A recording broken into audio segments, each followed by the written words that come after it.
Good. So one of the things that's always struck me about any talks on resuscitative thoracotomy is often it's kind of there's not very much evidence, so a lot of opinions. So I'm certainly going to try and just show you what we've seen in our data, because that's clearly a way better way to plan things and understand what's going on, is to actually observe it rather than simply opinions. So there's been a lot of people involved on this side putting the data set together that I'm going to be telling you about what it means. So I just want to acknowledge all the hard work that goes into that.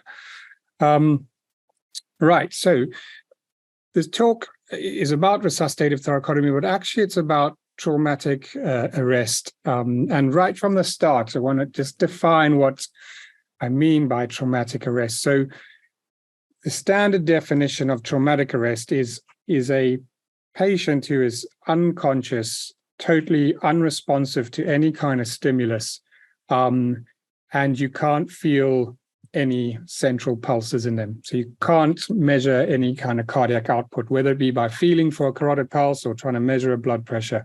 The term traumatic cardiac arrest, which is often used, is probably not completely accurate because, by definition, cardiac arrest, like a normal medical cardiac arrest, means the heart is actually stopped, like it's gone into VF or asystole or something is actually stopped. Whereas in traumatic arrest, that doesn't need to necessarily be the case. It just means there's actually no cardiac output. So all functions that rely on cardiac output stop. So brain function, everything, they might have stopped breathing. They might not have pupils that are acting, but there might still be a little bit of signs of life, but you can't actually measure any cardiac output. And I think that's important, and I will come to that later. Why? Traumatic cardiac arrest is actually a relatively common cause of cardiac arrest overall. Clearly, the majority, is medical cardiac arrest, but traumatic cardiac arrest isn't uncommon. On our service, London's Air Ambulance, 1 in 10 patients that we go to are in traumatic arrest when we get there. And we're seeing about 1 patient a day who's in traumatic arrest. So our service seeks out those, the serious injuries in London, but that's about how busy we are, about 1 of these a day. And there's something also that's is worthwhile knowing, especially if you are listening from an in-hospital kind of viewpoint, is people, the majority of traumatic arrests happen pre-hospital. So if you looked at everyone who has a traumatic arrest, only about 80%, 75, 80% is not that clear on the exact percentage, but it's about that happen pre-hospital. And these patients often, they don't get into any kind of trauma databases, not in England and not in any other European countries, not in America, not in Australia. They go into police records, but they don't go into our TARN database and those kind of things. So actually, it's quite an invisible population of people that die from a medical problem that we don't really understand the exact size of it. So that's also just something to bear in mind, because you might feel like, look, some of the things I'm talking about are exceptionally rare, and they might be very rare in your hospital, but that doesn't mean they're rare in your city or town. So this picture over here is our London Air Ambulance team working on a young man who's been stabbed in the chest, and he has a cardiac tamponade, and he's in traumatic arrest, and he's died. And they treat him with a pre-hospital resuscitative thoracotomy, and he does well. They get a return of spontaneous circulation. He gets to hospital. He survives to go home, fully neurologically intact. And I think the really, really interesting thing about this picture for me, and this is completely true, is if you look down at the date at the bottom, you'll see it's Christmas Eve in 1993. So that's good nearly 30 years ago. And this patient was actually London's Air Ambulance's first survivor from a pre-hospital thoracotomy. They'd been trying it for a couple of years and hadn't had any success, and then this was the first one that survived. Also interesting, this is 30 years ago and found a treatment for something that is 100% lethal, and it's still nowhere near being a kind of mainstream intervention. And there's very little, probably the reason for that is there's very little literature and that to support it out there. Couple of years ago, the European Resuscitation Council published a new guideline for traumatic arrest, and it's good. And they acknowledge that, especially in areas like this, there isn't much literature to go on, so still a lot of expert opinion on elements of it. But they make some key points that were really important points to clarify. The first key point is that the treatment of traumatic arrest is not the same as the treatment of medical arrest. So your priorities are not early CPR and early defibrillation. The next thing they make is that what the priority is to treat the cause. So your absolute priority, if someone's been injured and they're in arrest, is to try and figure out what caused the arrest and then to directly treat that. And I'm sure all of you know there's 4 reversible causes or potentially reversible causes. So asphyxia or hypoxia, hypovolemia, so bleeding, tension pneumothorax, and cardiac tamponade. And then they go on to mention in this box in the middle that the treatment for tamponade might well be surgery or thoracotomy. And the treatment for exsanguination might also involve thoracotomy. And then it's got a little bit on that, but this is where the literature starts getting a bit thin. So whenever there's not much evidence behind something, then there's clearly lots of controversies and uncertainties. So the ones that are still around in pre-hospital thoracotomy are, is it futile? And if it isn't futile, then who are the patients that can potentially survive and how do we identify them? Is this something that should be done pre-hospital, or should the pre-hospital systems rather spend their efforts and money and time trying to get patients that need this rather into a hospital? And if we're going to try and get them in hospital, then should it be in the emergency department or should this be done in the operating theatre? And last, there's always this question of, is this only an intervention for penetrating trauma, or is there any role for this in blunt trauma? And I'll try and answer all of these 4 key questions and try and answer it with data from our service here. So what we've done is we've looked at 21 years of pre-hospital thoracotomies in London done by London's Air Ambulance. And we've collected all that data. The main outcomes we've looked at, we've used the Utstein template guidelines of how you report cardiac arrest, pre-hospital cardiac arrest. So our main outcomes are, primary one is survival to hospital discharge, and secondary outcomes are survived the event. So for those that don't know, so survive the event means you have an arrest, you resuscitate them with a thoracotomy, that's successful, you get a cardiac output back, a blood pressure back, and you're able to take that patient to hospital and they maintain their own blood pressure unsupported, and you hand over the patient to the hospital who has an output, but then they later die in the hospital. So that's, they didn't survive to hospital discharge, but they certainly survived the resuscitation attempt. And another secondary outcome is, for those who survived to hospital discharge, we looked at whether they survived neurologically intact or not. Another outcome we did look at, it was survival to 6 months and to 2 years. And what we found was there was no difference. Anyone who survived to hospital discharge also survived to those 2 time points. So we've dropped them off because they're exactly the same. So if you survive to hospital discharge from these injuries, then you will invariably make it to 2 years. And a little just background on what is the intervention we're doing, because there's lots of ways to do chest surgery. There's sternotomies, there's thoracotomies, there's left laterals, there's clamshells. So I think it's important to know what the technique was that we were doing to understand the results.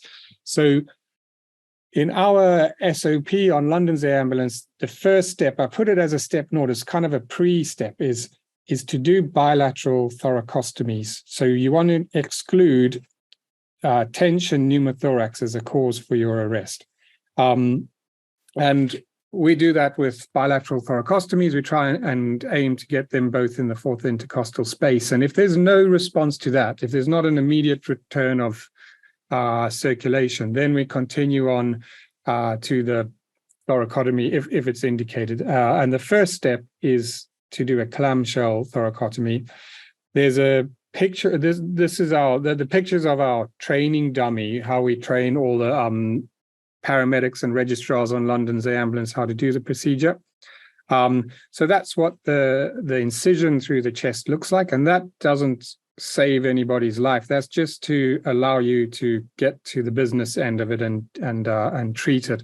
But you can see that gives good access to the heart, good lighting, good exposure. You can see the anatomy, how it would normally look in a textbook, considering that most people doing this procedure aren't surgeons who are doing this regularly. Step 2 then is to open the pericardium. So the heart is inside a sac. It's quite a fibrous sac. It doesn't have any elastic in it. So that's why if the sac fills up with blood, then the heart can't beat, and we call that cardiac tamponade. So the second step in this procedure, once we're in the chest, is to open that pericardium. We use an inverted T shape so that we can take or deliver the heart out of the pericardium and evacuate any clot or blood that's in there, and therefore allowing the heart to beat freely again. Step 3 is there must have been some kind of wound in the heart that was causing the bleeding in the first place. So that would now start bleeding, and you would need to tackle that wound.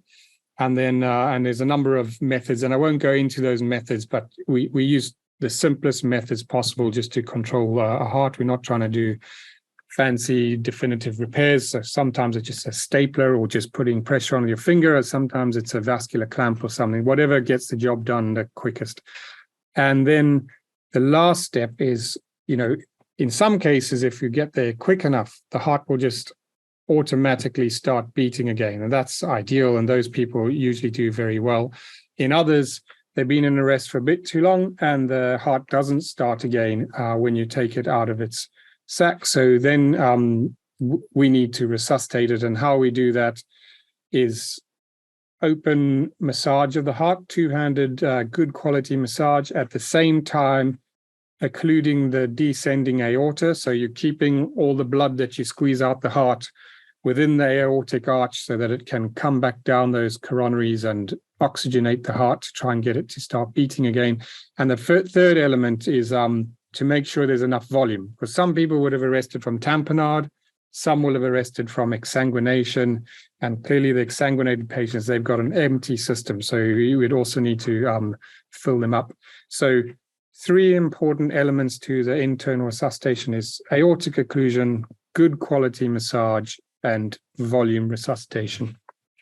So that's our technique. These are the numbers. So we saw over that 21-year period, we saw about 46,000 critically injured patients, of which 600 of them needed a resuscitative thoracotomy. So don't know what your preconceived ideas are on London's Air Ambulance. A lot of people think we're doing this on everyone, but actually it's just about 1 in 100 people that we see would, we think, need a thoracotomy. And if we look at all those thoracotomies to actually the cause for their arrest, 105 had a pure cardiac tamponade, 418 was from hemorrhage and exsanguination, and 72 had both tamponade and exsanguination.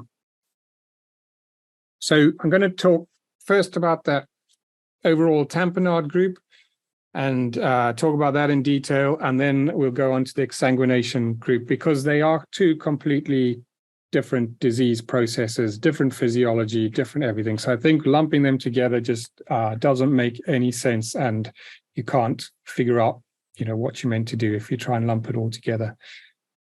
So the first question that we really had when we looked at this is, if you have tamponade patients, of someone with an injury that causes tamponade, how long do you have to actually save their life? Like, when do they die? And this goes on that question of where should the resuscitation be happening? Is it a pre-hospital thing, or in-hospital thing, or in-theater thing? So everyone in this violin plot chart is a patient who's got an injury that's caused cardiac tamponade. And at the bottom, it's got time. And this is time in minutes from the point of injury. It's the 999 time. So the closest we can get to knowing when someone got injured.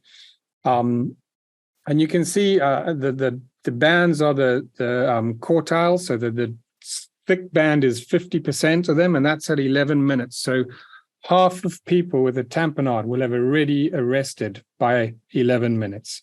Okay, so they die very quickly after their injury. And the second line is the 75%, and you can see that's at about 20 minutes. So 75% of people who have an injury that causes tamponade will have arrested by 20 minutes. Now, I don't know, I do know that even in the quickest pre-hospital systems, we're not getting patients into a hospital within 20 minutes. I think most of our systems, we're looking at 50 to 60 minutes to get into hospital. If we're really quick on scene, maybe around 40 minutes to get into hospital. We're certainly nowhere near the front doors of a hospital by 20 minutes. The next thing to look at is the survival. So this is probably the most important slide in this deck. And this is a different time along the bottom. So this time is not starting at the 999 time. This time at the bottom is starting when the patient arrests, okay? And then we're looking at how long until they get the thoracotomy and what their survival is. So what we're seeing here is a few things. If we do the thoracotomy at the time they arrest, so witnessed arrest in front of you, the survival is more than 50%. But very quickly it dives off, and actually there's no survivors beyond 15 minutes. So if they've arrested and in arrest for 15 minutes and then you do the thoracotomy, then you're not going to get any survivors and anything beyond that. So what we can see is overall survival, if you take any comers, even if they had the thoracotomy 35 minutes after arrest, our overall survival is over 20%. The other thing here is I haven't split the blunt and penetratings, but they're exactly the same. So the overall survival of blunt patients with cardiac tamponade is also above 20%. And it's the same. There's no significant difference between the survival from penetrating and blunt. We'll get to that at the end of the talk again, but nice to highlight it here.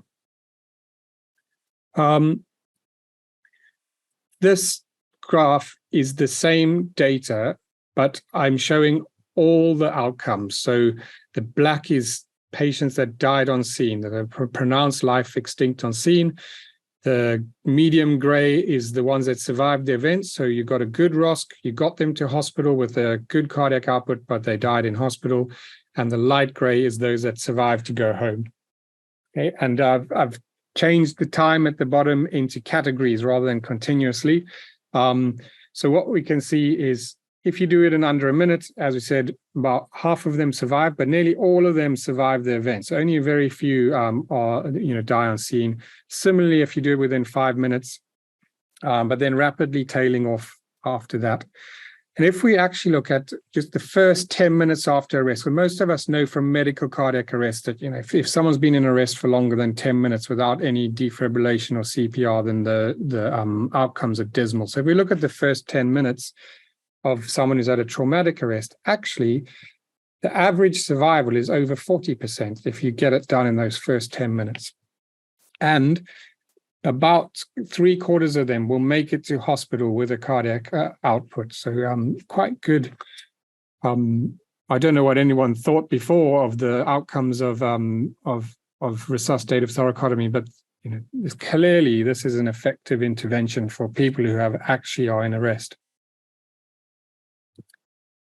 These pink ones are the ones with the poor neurological survival. So I've divided the survivors into those with good neurological outcome who stay the light gray, and then those with the poor neurological outcome that are the pink color. And what you can see is, as you would expect, this is related to how long they've been in arrest. So the longer someone's in arrest, you might get a survivor, but there's more likely that they'll have some neurological damage after that. One thing I would say, though, I know a few patients that have had poor neurological, on our scale. We use the CPC scale for anyone interested in the research side, so the cerebral performance categories. And we say poor neurological survival is a CPC score of 3 or 4. So we have a few survivors that are CPC 3 or 4 that keep in touch with us, and their families keep in touch with us. And what's really taught me is that shouldn't judge someone's quality of life by your standards. These people are, on the whole, really happy to be alive. Yeah, their lives have been changed drastically, but they are happy to be alive. They enjoy life. They get a lot of pleasure out of being alive, and so do their families. So we show these graphs, and the instinct is to say, well, maybe we shouldn't do it beyond 10 minutes because probably have quite bad brain damage. But those people still would rather be alive than have died. What's the survivable window then? So you've seen from the graph that very good survival if it's done within 10 minutes, but we do have survivors up to 15 minutes after arrest. But what's really difficult for the paramedics and the HEMS crews that I work with is when you arrive and you've got to make a decision to do this big procedure, you've got to make that decision quick. You don't have time to think about it and gather lots of information. So you're arriving, and all the information being given to you is very uncertain, it's chaotic. And it's very hard to judge whether you're within that time window. Some people are saying it's been just 2 minutes, and usually when you look back, it's been 15 minutes, and so it's really hard to know if you're in a survivable window. So one of the things we looked at in our data set was whether there's any other ways to help make this decision. Now, the obvious one that a lot of people will put out, and I support it as well, is that you just have a look with an ultrasound, and if you see cardiac activity, then you know that you're still actually within a survival window, and that's fair enough. But I think most of you using pre-hospital ultrasound will realize that it can sometimes take 4 or 5 minutes just to get the thing switched on and the probe connected and ready to go, and you don't really have that amount of time. They might have been in a survivable window, and if you spend 5 minutes doing something, then they could be out of it by the end. So we looked at the ECG, and there's 2 reasons for this. Is one, we're slightly slower to respond on London's air ambulance than the London ambulance service. Usually a London ambulance service ambulance or response car will get to the patient before we get there on the helicopter. And from medical cardiac arrests, we always want to put an AED, we push to early defibrillation. They usually have some kind of monitoring on, whether it be an AED or connected up to the monitor. And certainly our dispatchers can speak to these teams. They know that we're on the way, and if you can give them some ask them to do some things that are going to be helpful, I'm sure they'll appreciate that. And so we've started asking if they can just have the monitor attached, so that as the crew arrive, they can look at the monitor and see what the ECG rhythm is. And the reason for that is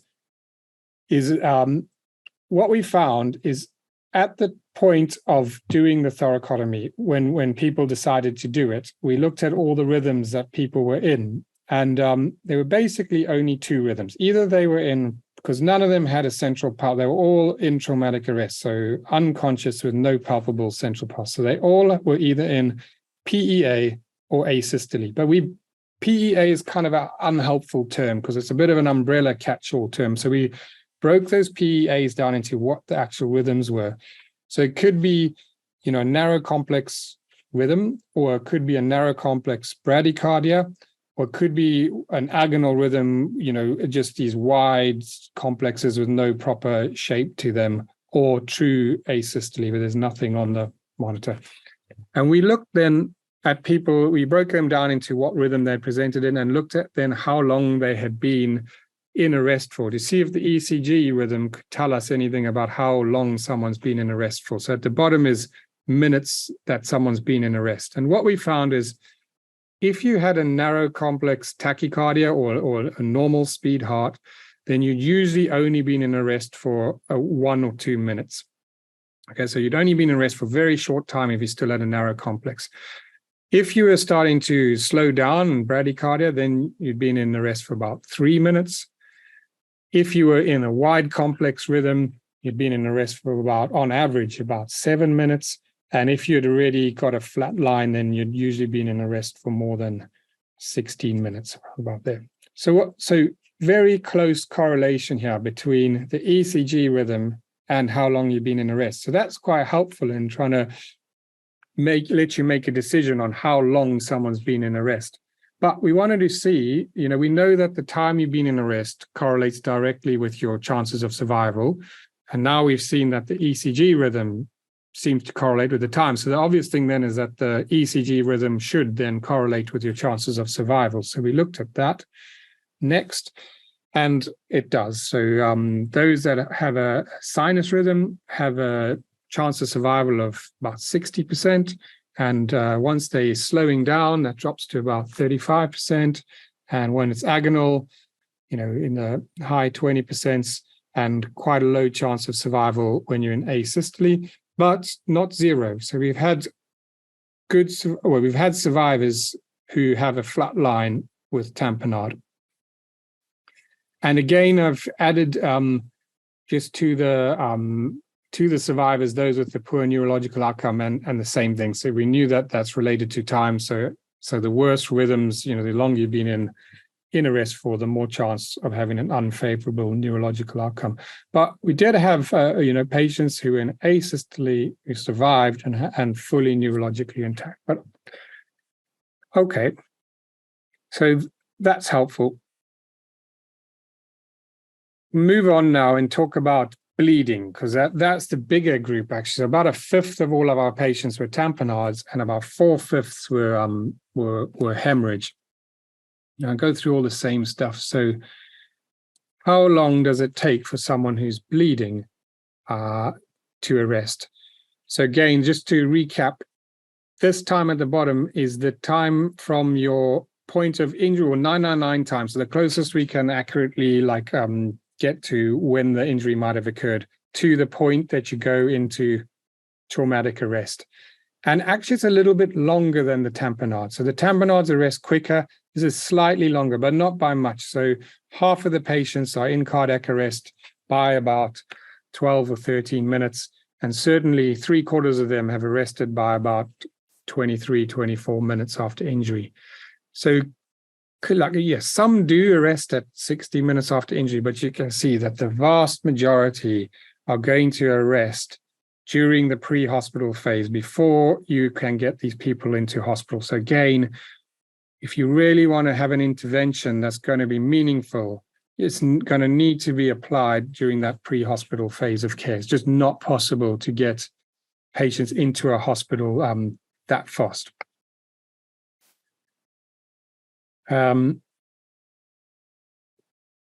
This is the survival. Okay, so, and I think I got a comparison. Yeah, here's a comparison of the two. So an order of magnitude difference in surviving if you've got tamponade versus if you've got exsanguination. So two completely different diseases. And overall, this is about less than 2% chance of survival out of 400 and plus patients, and no survivors beyond 5 minutes. And there's a couple of things just to note from here. The pathophysiology is quite different. So tamponade arrest, you've got a relatively healthy heart beating away, and there's blood accumulating around it, and then the pressure builds up, and then blocks off, the pressure on the right atrium will collapse it, and then you have no preload, and then the heart stops. So actually the heart's been stopped in quite a healthy condition. And then it can't do anything. So it's just stuck in that condition until hopefully someone gets there and can release it. Whereas exsanguination, the heart has no blood to pump and therefore can't, there's no coronary flow because all the heart oxygen delivery occurs in diastole. It can't produce any kind of blood pressure. So this heart is not getting any oxygen and it's beating away as fast as it's ever beaten. And it will keep going, somehow for 10 minutes or whatever, and until it's absolutely wrecked itself and beats its last beat. So the physiology of those cells and that is so extremely deranged that by the time it's stopped, there's almost, or if not impossible, to resuscitate this patient anymore or that heart anymore. Also, I just mentioned, the technique, and that's why I mentioned the technique. The technique we're using, the primary aim is to treat tamponade. So it's not primarily aimed at treating exsanguination. So, there's a bit of a bias in that our technique is prioritizing releasing tamponade and not prioritizing treating hemorrhage. Here is the bars of all the outcomes. So just to recap again. We got black are the people who die on scene. The dark gray is the survived the event, so they make it to hospital but then die. And then the light gray bars are those who survive to hospital discharge. And on the left is the cardiac tamponades, and on the right is the exsanguinations. And you can see across all the outcomes how different they are between these two diseases. And on the exsanguination side, you've only got survivors in the first 5 minutes. They are, about half of patients might survive to hospital if you do the thoracotomy within 5 minutes of arrest.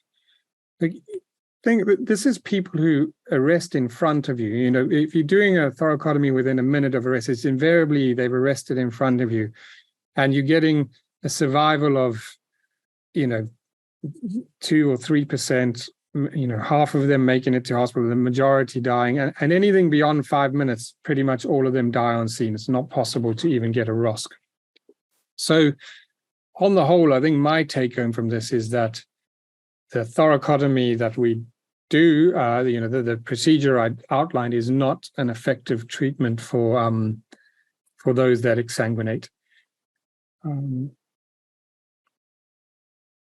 I'm just going to quickly skim through the chat and see if there's any questions before I move on to the next section. Let me see. Right.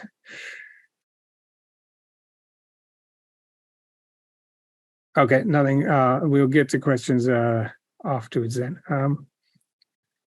Right. So the next thing that I thought we'd do in our research was actually look at our survivors and see if there's any lessons on how to improve this going forward. So out of 400 plus patients, we only had 8 survivors from exsanguination.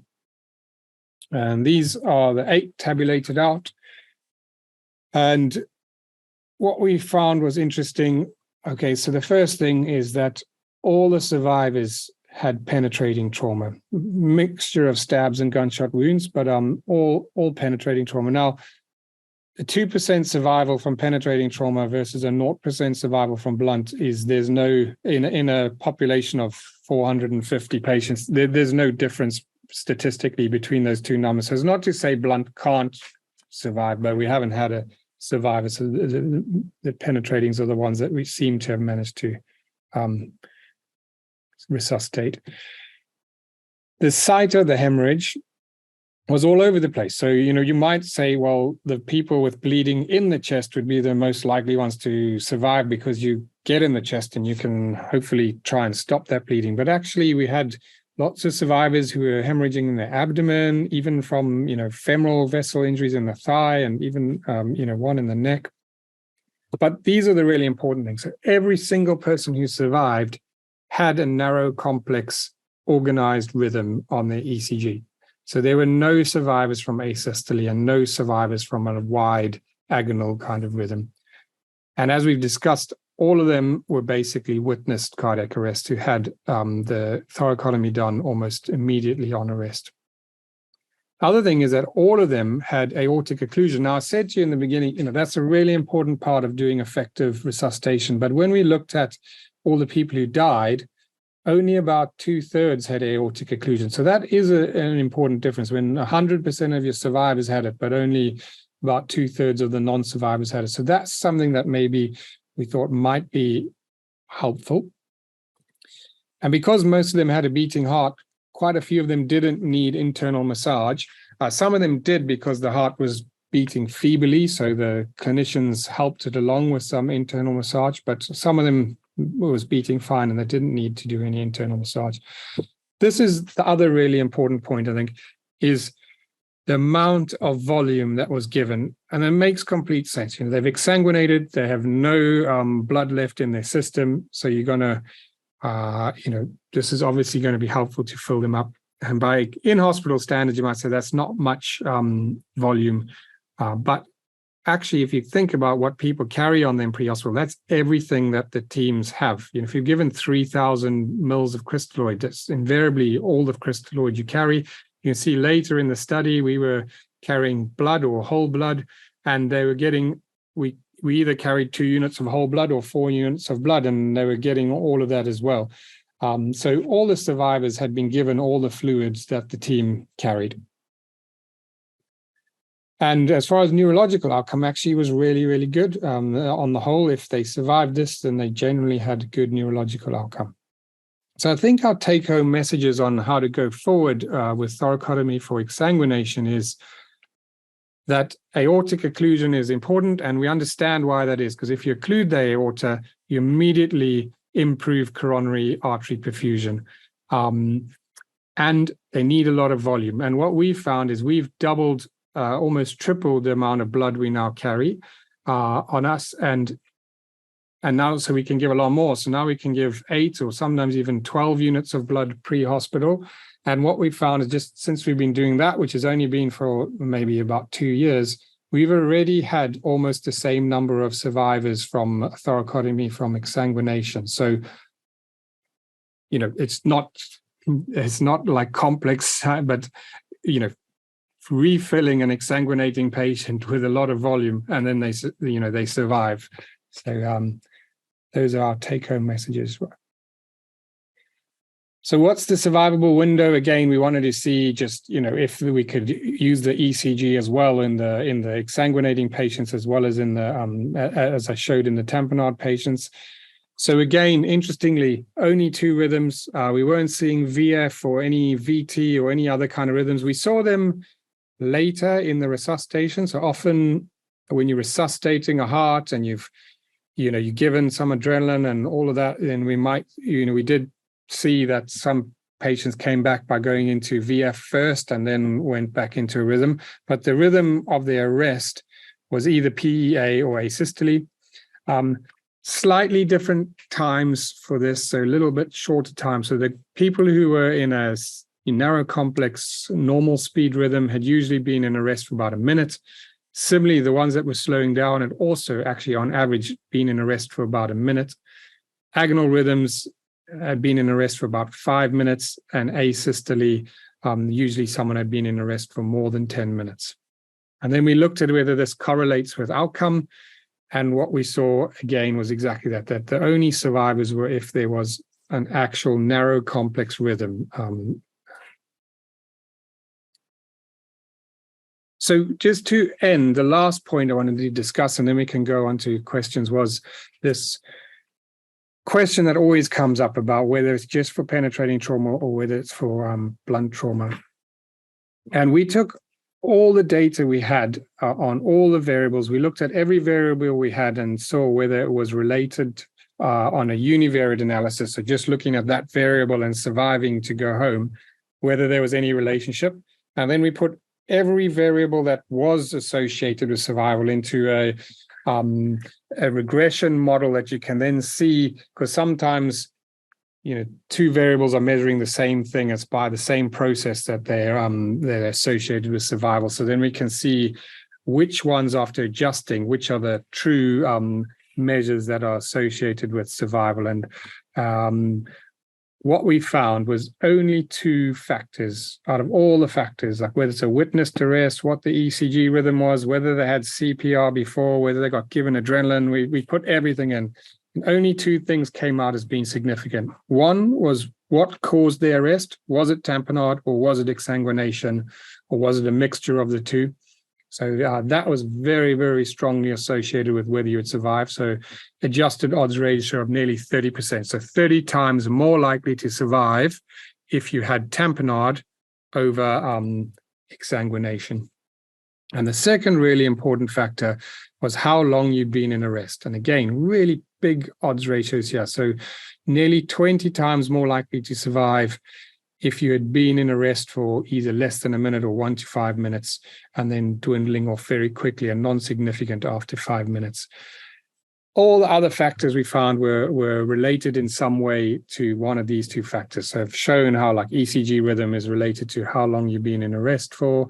And similarly, we found, if you've had external cardiac massage, that's usually related to how long you've been in cardiac arrest for. For people who've been in arrest for some time before the HEMS team arrive will usually have been getting some CPR, whereas those that are witnessed by the HEMS team to arrest and get their thoracotomy immediately usually haven't had external compression. So the relationship with external CPR was reversed. You're more likely to die if you got external CPR, but it's probably all because it's just related to how long you've been in arrest for. And same with adrenaline. The relationship was the opposite way around. You're more likely to die if you had adrenaline. I don't think that's a direct effect of adrenaline. I think it's just you're more likely to get adrenaline if you'd been in arrest for a number of minutes. It's not the first thing we usually give for arrest. So my summary from all of this is basically traumatic arrest happens very soon after an injury. So for tamponade and for exsanguination, if people have injuries that can cause those 2 things, they will die usually within 10 to 15 minutes of the injury. And this makes it really, if we want to make any difference, something that we need to intervene in the pre-hospital phase, because that really, even the fastest responses, if we're getting there in 5 to 8 minutes time, they'll have already, many of them will have already arrested, but we're not in any position to be having these people arriving in the hospital. Then resuscitative thoracotomy, as I've described it, is, I think you'd agree, and I'm happy to chat with you about it, but seems to be a very effective treatment, although time critical. It has to be done within 10 to 15 minutes, but very effective for people who die from tamponade. Considering that no treatment is 100% death, and we're saying, we think in our 21 years experience, there's about 40% survival if you do it within 10 minutes. But not very effective for exsanguination. I think that's fair to say. 2% survival, probably 2% would survive if we hadn't have done it by chance. And there's many ways to, to help with this decision making. I haven't gone into detail on the decision making. It's clearly, a decision that needs to be made fast and accurately, and there's a lot to be gone into it. But I think the ECG can be helpful in informing us to make the decision, and also telling us about what the likely chance of survival would be. So thank you very much, and let's. I'll open up the chat box and happy to take any questions. There's quite a few in the Q&A box. Okay, I'll open that one up. Right. Okay, so I'll just start from the top. So do we ever defibrillate rather than heart massage in the 4th step of our resuscitation? And the answer is for me, no.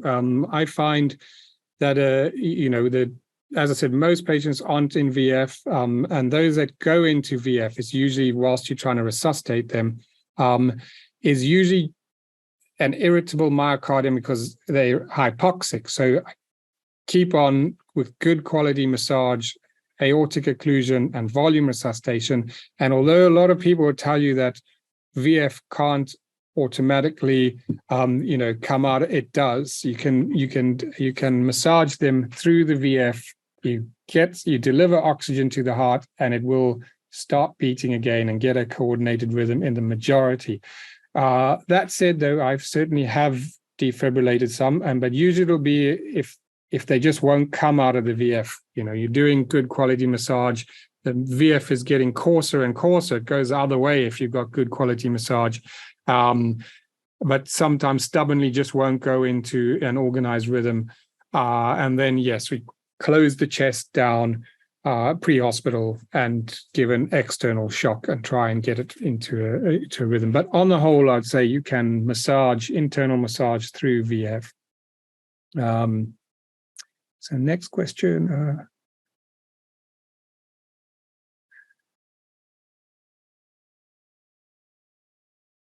Yeah, so this is a question about the differences in survival from knife penetrating injuries and gunshot injuries. That's a fair question, and I suppose I trained in South Africa, and I think we're lucky that there's not a lot of gun crime here because bullets do far more damage and far more complex to try and save these people, and certainly far more of them are unsalvageable. So yes, I think there is a difference. But as you saw in our data from the exsanguinators, we have had survivors from gunshot wounds. So, but thankfully, we don't see them that often.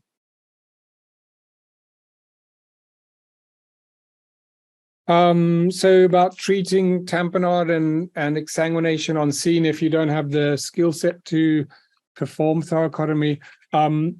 So it's sometimes quite hard to tell which one you're dealing with, because if you've got a penetrating injury to the chest, it could be either. Obviously, if you've got a penetrating injury to the groin or something, then the only thing that it could be is exsanguination. And certainly early basics are life-saving in exsanguination. And in London, one of our HEMS consultants, Claire Park, has been training our rapid response police force, so that the people who go to all the gun crime and that in some, applying tourniquets, applying pressure dressings, doing it properly. And it's the effect, I think, has been really, all of us have noticed it, because they get there much quicker than us. They get there much quicker than the ambulance service because they go straight in. They don't have to wait until it's been made safe. And people that would certainly have been dead, with injuries to, femoral arteries and stuff, have got good tourniquets on quickly, and they do really well. So I think if you can stop bleeding as quick as possible, then you avoid even needing any of this stuff. Next question is, do we cross clamp the aorta? So we don't. We just teach people to manually compress the aorta with their hand. Cross clamping, whether you manually compress an aorta or cross clamp it, it has the same effect. But cross clamping comes with a lot more risks if you don't know how to do it. You can do a lot of damage. The other thing with a cross clamp is if you forget it on, you create a lethal ischemic injury. You can't have the aorta occluded for much more than 30 to 40 minutes. And that would be easy to do with a clamp on. You put it on pre-hospital, you lose track of the time, you're taking them to hospital, and next thing, no one wants to take it off pre-hospital because you're worried that they might arrest again. And then it's been on too long, and then they just can't survive. Whereas manually compressing, it gets a bit tiring. So whoever's doing it will usually start doing a bad job after about 10 minutes, and that kind of allows some blood flow through. So there's kind of like almost a safety valve there. Airway management. Yeah, so it gets done second, whoever's on scene does the best they can with whatever skill set they've got. So if they can tube, the patient's in arrest that don't need drugs, and they can do that, or quite happy to just put an eye-gel in. So probably the majority get an eye-gel. Or if people don't know, if you've got a really junior team and they're not happy with that, just bag and mask. You've got to, there's no point. If the oxygen is not going to go anywhere, then it is, pointless. You got to get that heart beating and pumping blood around, and then, you can work on attaching oxygen to the blood. Which part of the aorta can be cross-clamped? So we do the descending aorta. You usually don't have much choice. It's just the part that's in front of you. The important thing is the aorta is under the lung. So you slide your hand posteriorly along the ribs, till you hit the spine, and you just pull all the soft structures lying on the spine down onto the spine, and the aorta will be in amongst that, and you'll occlude it. So how long can you safely occlude the aorta? So my advice to our teams is you'll occlude the aorta until you get a ROSC. So you'll do good quality cardiac massage and aortic occlusion until the heart starts beating on its own. And then my advice is to not really keep it on for longer than 10 minutes after that, because that 10 minutes, once it's beating on its own, will be enough to have good coronary perfusion and try and get the heart into a better state. When you let go, certainly distal bleeding might start increasing a bit. It might not. Maybe there's some clotting and that's occurred, but it might. But the heart's not going to immediately stop. It'll take time then to get in a bad place, and you can probably keep up by now, because now you'll have IV access. You'll be giving volume. So I'm really not keen for the aortic occlusion to stay on much longer than 10 minutes. And we've had a lot of chats about whether, our dispatcher needs to, maybe give a little, check in to say, they know what time the aortic occlusion's gone on, and then give you a little reminder at 10 minutes to see whether you've, starting to think about getting it off again. So as far as guidelines, so we're going to write all of this up, obviously, but one of the big points with it is I think it will change the guidelines on selecting patients for this procedure. I think quite clearly you can see probably the biggest group of patients is actually the patients who don't need it. So I think what's quite clear is if someone can only have exsanguination as a cause, so the stab isn't to the chest or epigastrium, it must, a stab into another part of the body, either abdomen or thighs, or if they've arrested, then it can only really be exsanguination. If they're in asystole or an unorganized wide complex rhythm, then we don't have survivors from that. So that's a big group. That was actually hundreds of patients in our group. That's probably an unnecessary thoracotomy. Clearly, if the stab wound, though, is in the chest and it could be tamponade, then we have had good survivors from wide complex rhythms and asystole. So then you would still go for it, because maybe it's a tamponade. And then if you see that it's not a tamponade, then you just stop and you PLE them. The other thing, I suppose, where it might change the guideline is just pushing, and it certainly has on our service, is pushing people to just do the procedure quicker when it's indicated. Because we've had a lot of near misses where we've had a witnessed arrest, but it's in the back of an ambulance or something like that, and it's taken some time to find a place to stop and take the patient out the ambulance and then find the kits and then start. And that 6 or 7 minutes that it takes to do that is the difference between a good neurological survival and someone who dies. So I think people seeing those graphs and seeing how fast the chance of survival starts dropping after the arrest has made everyone really aware that you do really have to get in there within minutes to have the most effect. Something about suturing and avoiding coronaries. So we use we teach people horizontal mattress sutures, but on the whole, pre-hospital,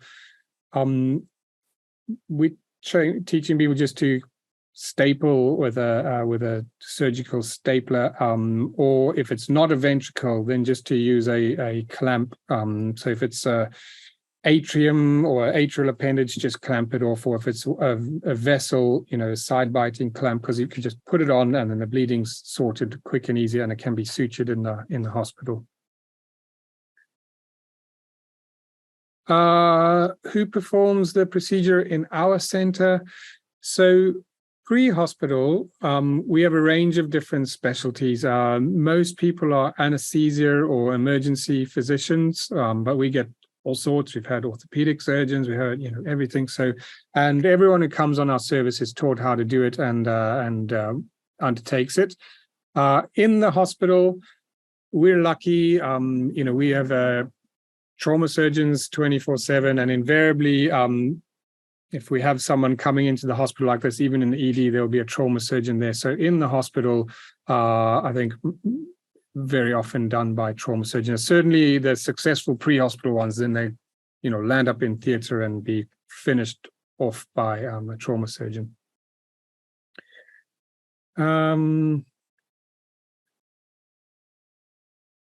So there's a question, how about improving decision-making and the survivable window?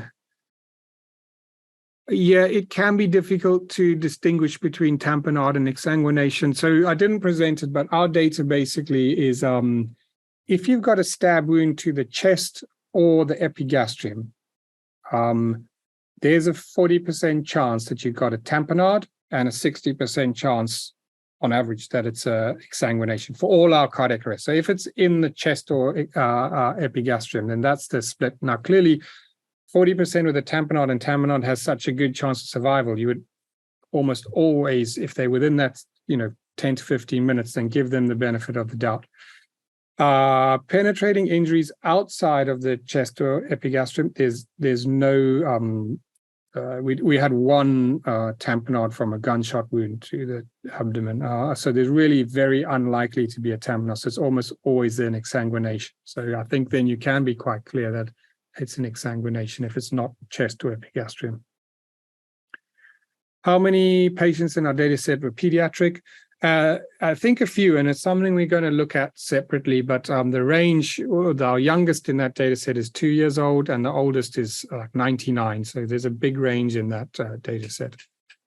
Hi, Prof. Porter. So here's a question.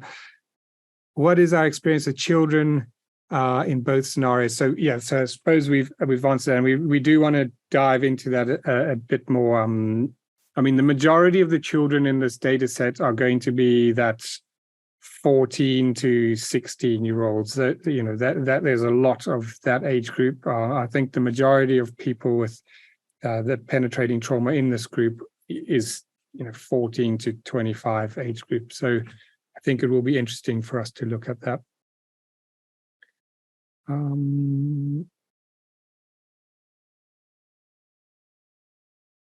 So you had a question about how do more junior doctors get opportunities to practice the skill, and how do you avoid getting into trouble? So two good questions there. So I think the avoiding getting into trouble is you need to do, if you're going to do this procedure, it needs to be within a system that supports this. And I don't think your results will be very good doing it outside of a system that supports it, because there's a lot of stuff that needs to happen to even make it possible, from training and education to carrying the right equipment to do it properly, to getting sent to the right cases and getting there in the right kind of time, and to being able to deliver them to a hospital that knows what to expect and knows how to take these patients on. I mean, now in our system, we're putting a lot, well, not a lot, but we put these patients often onto ECMO, and then gets survivors from that, because they do have really, really injured hearts. The myocardium's been injured and they can't cope for the first few days after this. So they need that extra support. So you do need to be in a system. And how do you get opportunities to practice? Well, even people who do it, even the guys who do them and have a survivor, is often the first time they've done it in real life. So the only way is through moulage and training. So we on our air ambulance service, all the new paramedics and doctors, they come and either they spend some time either with me or one of the other consultants, and we go through the whole procedure in depth. We got, as you saw, some pictures. We got some dummies that we can show them. We got some videos we can show them. You can practice some of the technical skills, so using the clamps and suturing and using the clips. So you've got to do all that stuff. I think really important to be able to mentally rehearse, and that's why I've told you the procedure in such a stepwise way, because I teach it in those steps so people can think about what they would do. And we've really tried to make our indications clear, so that the decision making can be swift. But I think you really have to learn these procedures before you actually, the first time you do one, you need to be able to actually deliver it and have a survivor. No one gets a lot of opportunities to do these. Do you think there'll be any tools or strategies for decision making in the future? So Yes, and that's where it's going to, guidelines and that. I don't think there's really time to be using AI or any of that kind of decision support, but we are thinking about whether we can involve our dispatchers getting some information before we arrive to help, such as getting the ECG on. So as you arrive, you can see a rhythm and make a decision from that. So yeah, just starting to, and it's much easier now with data to start, rather than opinion, start digging down into who are the group that can survive and then identifying them. Here's something on access. So as I said, really important to give big volumes. So we're not talking, 1 unit of blood. If you're going for it, you need to really go for it. They need a lot of volume. As I showed, 4 units in the past probably wasn't enough, and probably one of the reasons why we had such poor survival. And now that we carry more, we're getting a lot more survivors. So you do need IV access to do that, and you're not going to be able to do it through an IO. So do we go central or in the right atrium? So ideally, we would like a large bore peripheral cannula, like in the antecubital fossa. And sometimes these cases, when they arrest, they do actually have decent, veins for the first teams that get there, are able to actually get good bore lines in. Our second option, and often when we get there as the HEMS team, we would start first up with the thoracotomy. So the ambulance crews and that would then, we would task them immediately with trying to get IV access. We do carry central lines as well, so that would be our second go. If we absolutely can't get peripheral IV access, then we would go central, which we tend to go for subclavian. But most of these patients are penetrating, and if the the anesthetist, whoever is much more comfortable with an internal jugular, that's fine. Same thing. Do what you think you can get in fastest. And right atrium, we teach it, and we do it from time to time, but it's really only when you can't get any other kind of access. But if you're in the chest and you've got the heart right in front of you, and no one can get any access, you can't be waiting minutes. It needs to happen. So if it's not in within 2 or 3 minutes that there's some decent access, then yeah, and then most of us would put it in the right atrial appendage. Andy Dunn, hi Andy. Peri-arrest patients, unconscious but gasping, and bradycardying. So that's kind of on our system. We've said, that is pre-terminal, and that's exactly when you should be going in. So that is traumatic arrest. If they're unresponsive to any kind of painful stimulus and you can't feel a central pulse, they're in arrest. Don't wait for them to be asystolic. And certainly if they're slowing down, if they're starting to brady, they're going to be asystolic in a few minutes after that. So that's your window. You really want to get in there then. Vivek,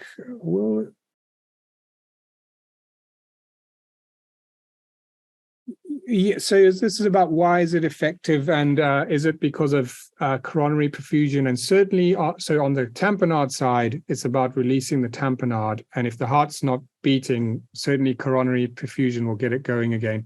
On the exsanguination side, I think exactly that. The whole procedure should be aimed about restoring coronary perfusion, because the reason they arrest, and you would have seen from those graphs, is they go from a tachycardia to a bradycardia to agonal to asystole, and that is the response to hypoxia of the myocardium. As there's, it starts, so we see it in children all the time, the heart starts slowing down, and then as the sinoatrial node in that gets hypoxic, you start getting these wide complexes, and then it eventually stops. So the whole idea is to reverse that and to restore coronary perfusion. And that's why I think the aortic occlusion is actually really important, as well as the volume. Any indication for thoracotomy of blunt trauma? Yes, so it didn't probably, in our blunt traumas, we saw about 5% of the blunt chest traumas had a cardiac tamponade. So in the penetrating traumas, I said 40% of penetrating chest traumas had a tamponade. So very high chance of having tamponade. But in the blunt traumas, only 5%. So 95% it was exsanguination. But those 5% of blunt trauma patients who had a tamponade had as good a chance of having a good outcome as the penetrating ones. So I think that we can't do thoracotomies on 95% of blunt traumas who are exsanguinated just for that 5% that might be a tamponade. But I think if you either clinically or with ultrasound, if you ultrasound, you diagnose a tamponade, I certainly think you should give blunt traumas a chance. They have a good chance of a good survival. And if the blunt mechanism is one that you really think is highly likely, like they've been hit in the chest with a cricket ball and you can feel the fractured ribs over the heart or something like that, then I think you need to make a clinical decision, either with ultrasound or clinically. But if you think there's a good chance that this is a tamponade, you do get tamponades in blunt trauma, and I don't think we should not allow them the chance of a effective intervention. Okay, airway management we've talked about. Complications.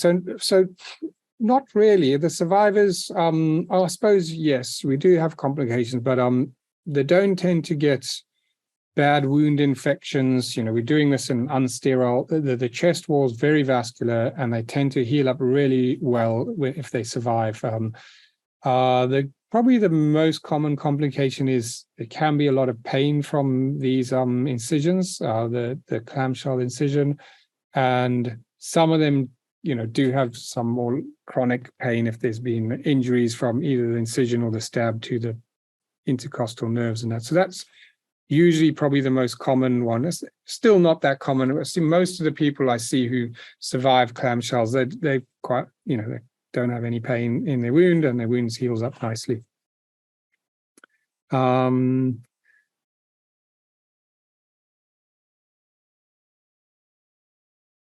Okay, we've gone through the aortic occlusion.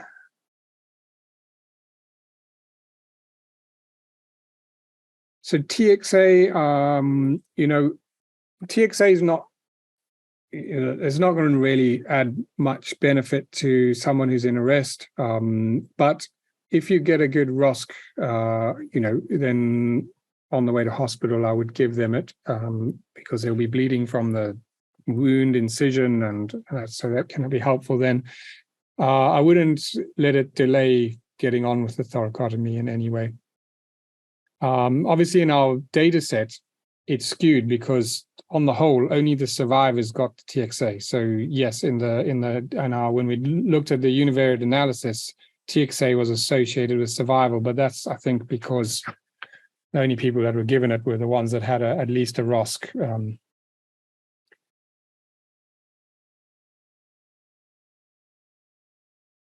So he has a question about if you're doing the HHTT principles, should you do CPR in traumatic arrest while you're waiting for HEMS? And yes, you should. I think you do. Yeah, so I would do CPR whilst you're waiting for HEMS, but I wouldn't let the CPR get in the way of the interventions to try and reverse the causes. So do your needle decompressions, or if you're allowed to do thoracostomies, do them.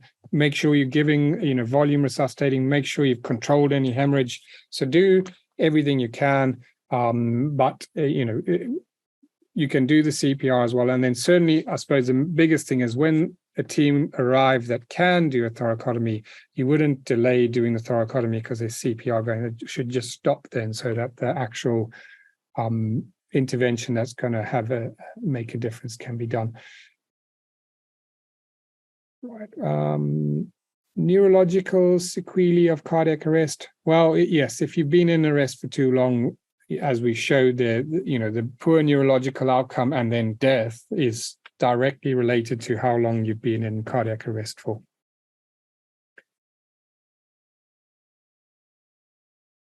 So he has a question about if you have a good ROSC and the patients start waking up, what are the considerations for RSI drugs? So it does happen, but on the whole, I find they don't wake up to being wide awake.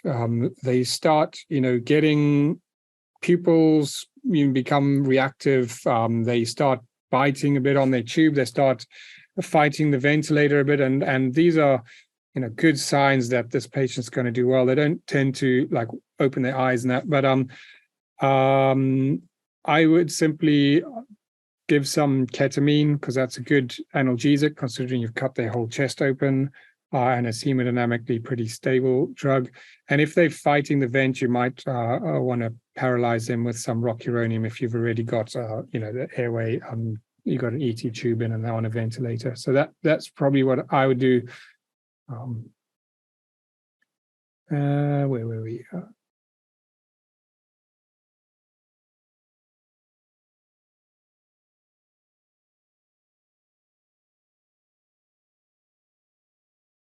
Do we only do resuscitative thoracotomy on patients with blunt trauma where we suspect tamponade? I think going forward, yes, but in the past, no. So I think that's something that we've learned from this data is blunt traumas, you need to have a focused reason for doing the procedure. So if you see a tamponade in a blunt trauma, then I think it's indicated.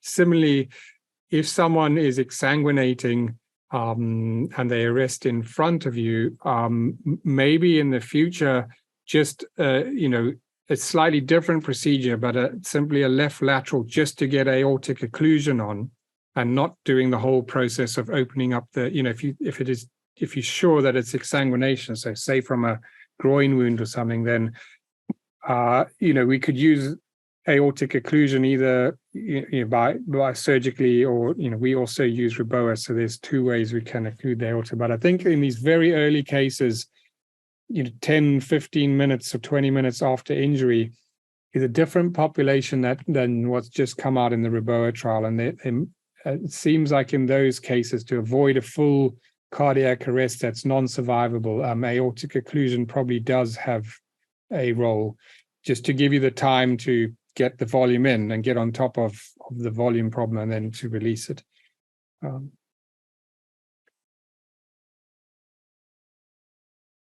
So survivors of penetrating thigh wounds, what was the rationale for thoracotomy? The rationale is they've exsanguinated, they're in arrest, and they got no cardiac output. So it's to occlude the aorta, to improve coronary perfusion, and to sometimes assist, with internal massage until the heart recovers and is able to beat on its own again.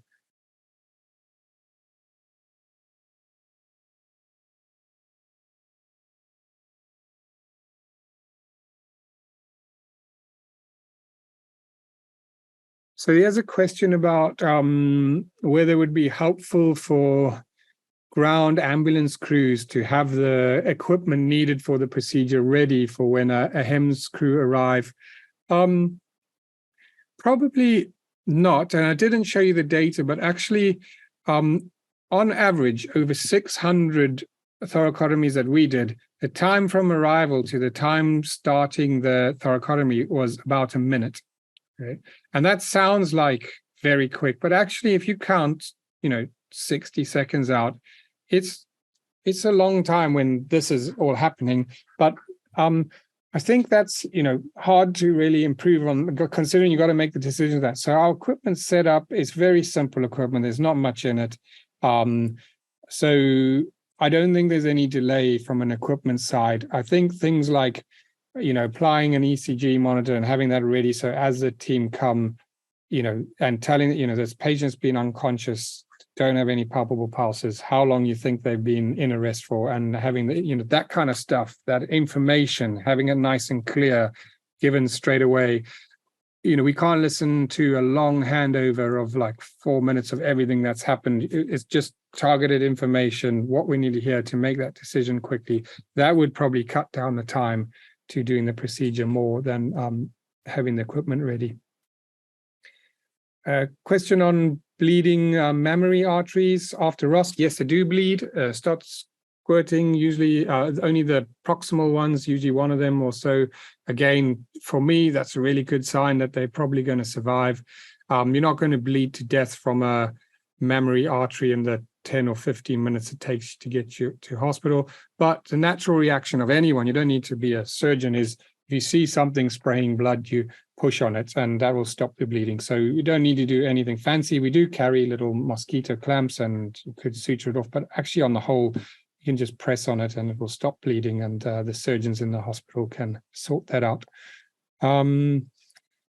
Packing tips for transporting to an MTC, or someone who's had a thoracotomy.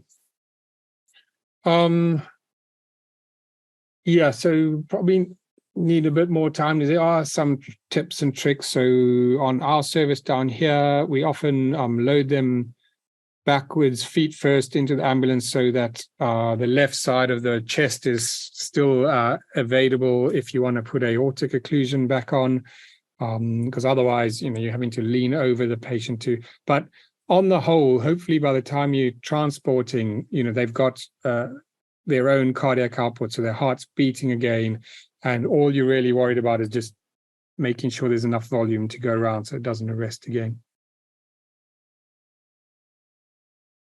How often have I seen pericardocentesis used as a temporizing procedure? Never. It doesn't work, and I think I'm lucky working in the system I've done that people understand that it almost always is a clot inside the pericardium, and is not going to be able to aspirate the clot out. That said, in hospital, we've certainly had trauma patients that are on intensive care unit and develop effusions that aren't blood, that we're unsure if they causing compromise, given there's lots going on often, and those, I think it's fair enough to do a pericardocentesis. But if it's an acute injury that's bleeding, what you don't want to do is waste a few minutes doing a procedure that's not going to work, because you really want to be doing the procedure that's going to work. As you can see, that there's not much time to be doing anything else. You've only got a few minutes and it takes a few minutes to do the procedure. So I think it can be harmful if it gets in the way of doing what's needed. And last question, is there a role of thoracotomy and aortic occlusion for patients with suspected intra-abdominal hemorrhage to reduce bleeding below? Okay, so my views on this, and I probably can't go into the physiology in deep, but I think there's a role. We know there's a role in trauma surgery. It's a very common procedure in damage control surgery to occlude the aorta, but we do it in patients that are imminently about to arrest. Okay, so this is the patient who's starting to brady, or they've lost their output. You can't measure any output. They are going to fully arrest in the next few minutes, and we do the aortic occlusion not so much to stop bleeding distal to it, but to generate the coronary perfusion to keep that heart going so it doesn't stop. Because as I quite clearly showed you, if the heart stops and it goes asystolic, you're not going to get that patient back. So by occluding the aorta for other reasons, it really is effective at restoring some coronary perfusion. Secondary thing that it does is it might reduce the bleeding below. But anyone who's done any vascular surgery will know that having a clamp on doesn't reduce distal bleeding by much. Anyway, so yes, there is a role for aortic occlusion in abdominal hemorrhage, but it's primarily as a cardiac resuscitation intervention. Great. I think that's it. Thank you all for listening for so long. Thanks. Thanks for sharing, Zane. It was really interesting, even though I know nothing about it.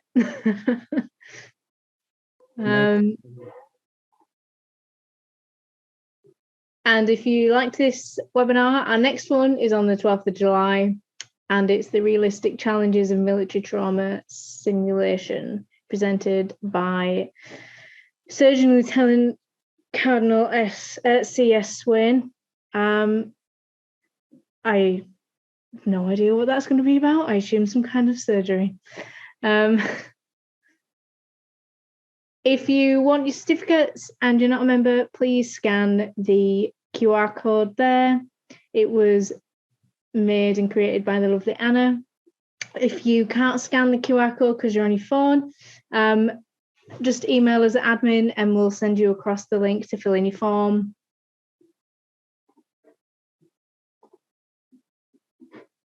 But these webinars won't be possible without our great sponsors, and one of our sponsors is QualSafe, who is our first aid sponsor. They have loads of CPD courses on their website if you want to check them out, either by following the QR code or by going on their website, which is qualsafeawards.org. And our Irish sponsor, Galen, and I'm sure a lot of you use Penthrox, your first line emergency analgesic. And if you want to follow the QR code, you can find more of the ins and outs of the drug, or you can send us an email and we'll send it across to you. And another one of our sponsors is Icarus. I'm sure you've seen their stands, but they're more about simulated conferences and SOS situations, and World Extreme Medicine, who